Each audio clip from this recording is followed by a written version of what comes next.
So you remember when I gave my review on Five Nights at Freddy's, and there was a couple things that I didn't know. Number one, I didn't know that that movie was based off of a video game series. I also didn't know that the theater was going to be as packed as it was the night that I saw it, which was opening weekend. And then also, I didn't know about this movie here that I'm getting ready to discuss. Because when I posted the review on Facebook for Five Nights at Freddy's, somebody had asked me, how does this compare to Willy's Wonderland? And I said, I don't know. I haven't watched that one, so I have to check it out. And I watched it, and to tell you the truth, 100%, I actually think this movie was slightly more enjoyable than the Freddy movie. A little bit more. Now, this movie I'll give about, because I gave Five Nights at Freddy, what, like a 7, 7.5? This one I think deserves about an 8. I'll give this one an 8. Now, in Willy's Wonderland, a man's car breaks down just outside of a small town. The town authorities say that they never got the internet and there's no cell phone service. So would the man mind working it off? The man agrees to clean up an old family fun play place, the kind with animatronic creatures that sing and dance. If the man cleans up the place, they assure him that his car will be ready in the morning. Unfortunately, the man doesn't know that the animatronic creatures are inhabited by the dead evil spirits of serial killers. But what they don't know about the man might be more terrifying than anything. And one review on here says, according to Common Sense Media, this is from a parent, says, you shouldn't show this to kids. This is a 16 plus movie since there is a lot of gore and adult themes. But it's also the funniest horror movie I've ever seen. Anything Nicolas Cage brings is either pure action star or a comedic genius. It's amazing. I would say that this movie is only for adults in my country, because in my country, it's rated R, so yeah. Okay, yeah, and as I've said before, I think that's kind of the obvious. I mean, with any of these types of movies, any movie that really has a lot of blood, a lot of gore, a lot of violence, most of that stuff generally isn't for kids. So I talk about horror movies in this show all the time, and as I've stated repeatedly, and I'll continue to state, of course you don't show movies like that to kids. Of course you don't show Jason, Freddy, Mike Myers, Chucky, Scream, Insidious, Conjuring, any of those types of movies, Exorcist. I mean, that, of course, none of it is for kids. I would say that all of it is really, most of that I would say is really 18 and up. Some of it I could see 16 and up. Now, as far as the reviews, I see the numbers are all over the place on this one. So between Common Sense Media, Internet Movie Database, Rotten Tomatoes, and Google, we have 40, 55, 61, and Google has an average of 78 to 80. So, I mean, that's kind of all over the place there. I think we have a good cast here. Nicolas Cage, Kaylee Cowan, Emily Tosta, Beth Grant, Taylor Torrey, Christian Del Grosso, Grant Kramer, and Kai Kedlick. And I'm just curious to see what some of the Google audience members had to say about this. Again, this is 78 to 80%. I would love to give this movie more stars because it's obviously not a perfect movie and definitely isn't stellar. So I can say 5 out of 5 because that would be disingenuous. However, what I can say is that I honestly thoroughly enjoyed the movie and think it's definitely a fun downtime movie. Like if you're not sure what to watch and want to watch something a bit different, this fits great. Let's see what some of the negatives had to say about it. This person right here says, Nicolas Cage, what have you done? I do not normally take heed of any reviews, as in my view, it's really a case of horses for courses for anyone's choice of film. Although I'm not really sure what other viewers were watching, those that gave it a 5-star rating, seriously, apologies in advance.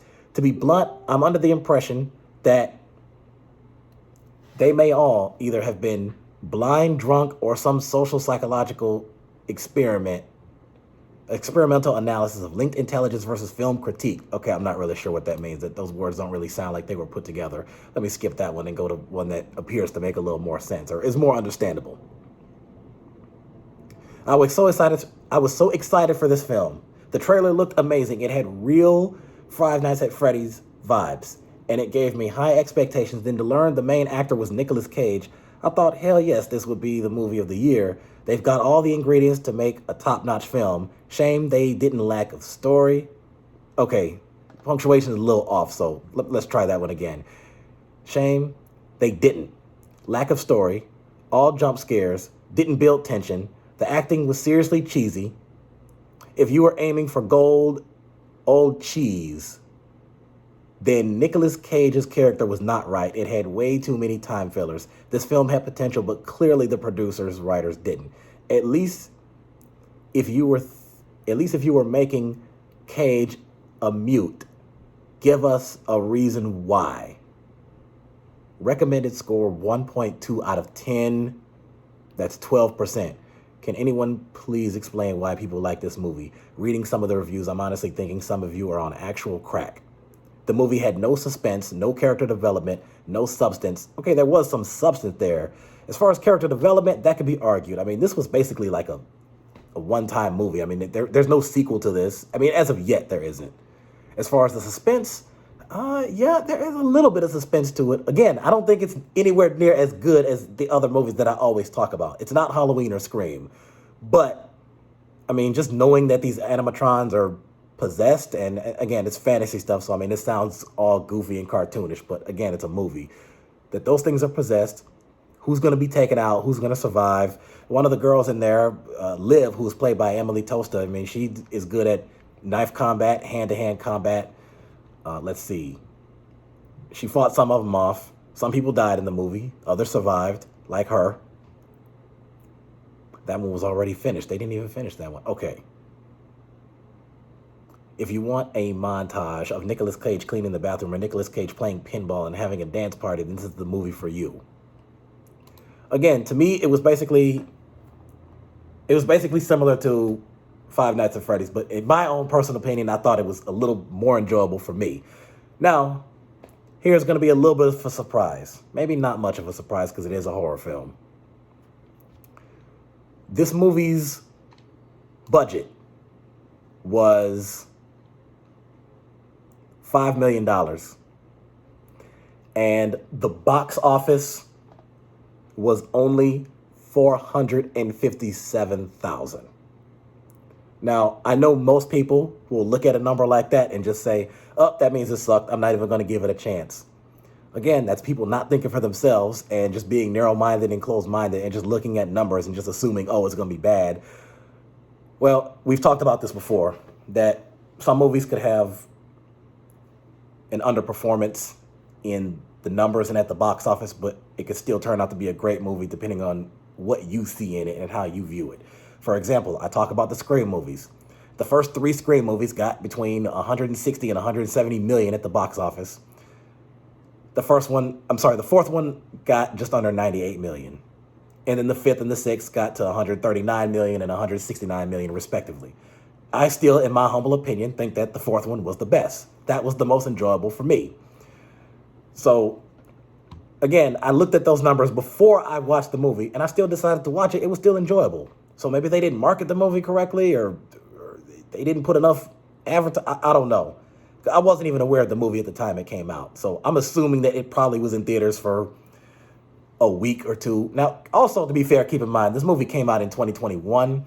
That was when COVID was still at its height. So a lot of theaters were closed or open temporarily or whatever. I can't remember all the details of what they were doing at the time. Essentially, the movie theaters weren't what they were supposed to be before that. And who knows, maybe they released it on Tubi and Hulu and Crackle before, or maybe they released it on there at the same time they released it in theaters, and maybe most people who watched it at home, which didn't help the box office. There's a number of underlying factors to it.